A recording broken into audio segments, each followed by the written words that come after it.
Climate மாறும்போது சில பேத்துக்கு யூரின் பிரச்சனை இருக்கு. அடிக்கடி யூரின் போற மாரி இருக்கு. அவங்களுக்கான டிப்ஸு இந்த வீடியோல இருக்கு. கண்டிப்பா பாருங்க. இன்னைக்கு துவைமல்லி சாதம் மண் சட்டியில செஞ்சிருந்தேங்க. ரொம்ப ரொம்ப சுவையா இருந்தது. அதுக்கப்புறம் பச்சை பயிறு, கத்திரிக்காய் போட்ட குழம்பு. அதுக்கான மருத்துவம் வேற ஒண்ணும் இல்லைங்க. கத்திரிக்காய் தான். அந்த கத்திரிக்காய் வந்து தொடர்ந்து நீங்க 3 நாட்கள் எடுத்துக்கிறப்போ வந்து, அந்த யூரின் பிரச்சனை கண்டிப்பா குறையும். ட்ரை பண்ணி பாருங்க. பச்சை பயிறு வந்து நல்லா வறுத்து, நெரிச்சு எடுத்துட்டேங்க. உ உடைச்சு போட்டா தான் வந்து கத்திரிக்காய் சேர்க்கிறப்போ அவ்வளோ ஒரு டேஸ்ட்டா இருக்கு. அதனால அந்த மாரி உடைச்சு சேர்த்துட்டேன்.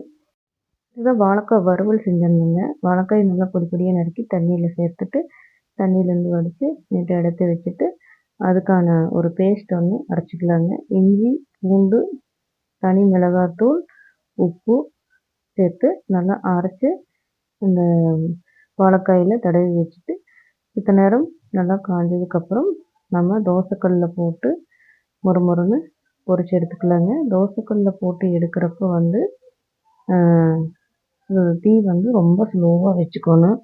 அப்பத்தான் வந்து அந்த வாழைக்காய் வந்து நல்லா உள்ளுக்குள்ளேல நல்லா வேகுங்க.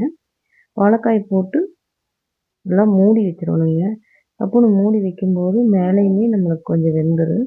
இந்த மாரி மூடி வச்சு வேக வைக்கிறப்போ விரைவா நீட்டா வெந்துருங்க. அருமையான சுவையில் பச்சை பயிறு கத்திரிக்காய் குழம்பு, துவையமல்லி சாதம், வாழைக்காய் வறுவல் ரெடி ஆயிடுச்சுங்க. கண்டிப்பா ட்ரை பண்ணி பார்த்துட்டு எப்படி இருந்ததுன்னு கமெண்ட் பண்ணுங்க. தேங்க்ஸ்.